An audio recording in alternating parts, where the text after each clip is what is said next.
Okay, let's unpack this. We're doing a deep dive today into something pretty profound. Why believers are called light, salt, leaven, and even holy priesthood. These aren't just nice words, are they? They sound like job descriptions, forged in fire. That's a good way to put it. And to really get it, you have to understand the background, the setting for the book of Revelation. Wow. I mean, the sources are clear. Early Christians in Asia Minor, they were facing just horrific persecution. Horrific how? Treated lower than animals, massacred. It was tied into Rome's politics, the whole Hellenistic emperor worship thing. It was intense, really intense. Okay, so that's the backdrop. Yeah. Which leads to this kind of difficult question, doesn't it? Yeah. The source material says God the Father's heart was torn and broken seeing this suffering. Yeah. Deeply affected. But then God's response wasn't what maybe we'd instinctively expect, like fixing the problem directly. Exactly. And that's the crucial insight here. God's solution wasn't, to wave a magic wand and eliminate the persecutors or the suffering itself. Instead, the Bible shows God working to prepare believers, to build a faith that holds onto the word, holds onto hope through the hardship. So, Revelation, it's described as this letter, right? Sent by God to these persecuted kids. But it wasn't an escape plan. It was, what? Hope fuel. Solid and specific hope. Yeah, that's the phrase used. It wasn't about getting out of persecution, but finding strength in it, preparing them. Which makes sense if, as the source says, expecting comfort and ease was actually an unimaginable thing back then. It wasn't the norm for believers. So if hard times are almost expected, why? What's the point? Well, the perspective is that it's not the persecution itself that makes people fall away. It's the loss of hope. Persecution, seen this way, can actually be an opportunity, strange as that sounds. An opportunity?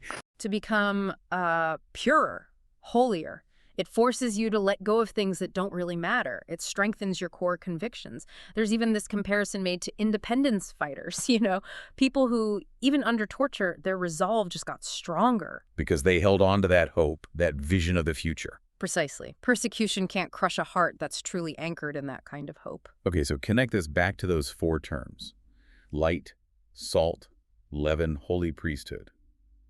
What does this endurance, this hope, have to do with that identity? Everything. It defines the mission. Why does God save people here on earth? Because the earth is described as dark and rotting. Dark and rotting. Okay, so that's where light and salt come in. Exactly. If it's dark, you need light. That's about visibility, shining the holy light of life, showing the path to God for those who are lost. And if it's rotting, decaying, you need salt, a preservative, something that stops the decay, adds spiritual, flavor or substance. We talk about light and salt a lot. Yeah. But the sources add leaven and holy priesthood. Leaven, it's yeast, right? It's kind of hidden. Right. And that's the fascinating part. Leaven isn't showy like light. It's small, it works from the inside, unseen, but it transforms the whole lump of dough. It suggests a believer's influence is often quiet, pervasive, changing society from within, maybe without big pronouncements. Influence without fanfare. I like that. Yeah. Okay, and the last one, holy priesthood. That sounds heavy, official. It is heavy. Think about it. In the Old Testament, only specific priests could approach God directly, calling all believers a holy priesthood.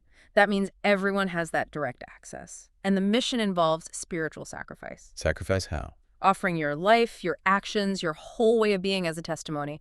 It's turning worldly values completely upside down. Not self-serving, but God-serving, other-serving. So bringing it all together for us today, the big takeaway seems to be that this path God sets out for believers isn't meant to be easy street.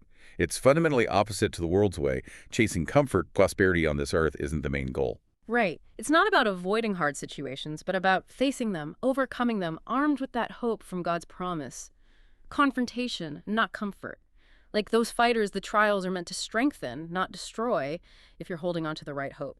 It helps you shed what's unnecessary. So the final thought, maybe the question for all of us listening, is about that mission. Am I just focusing on the light and salt part? Or am I really living out the quiet, pervasive influence of leaven? Am I embracing the radical duty of being part of a holy priesthood? Yeah. Am I shrinking back because the path is inconvenient, maybe burdensome? Am I envying an easier way? Or am I trying, honestly, to walk the path God actually set out, living out that full identity, light, salt, leaven, and priesthood, even when it's tough? That seems to be the real measure.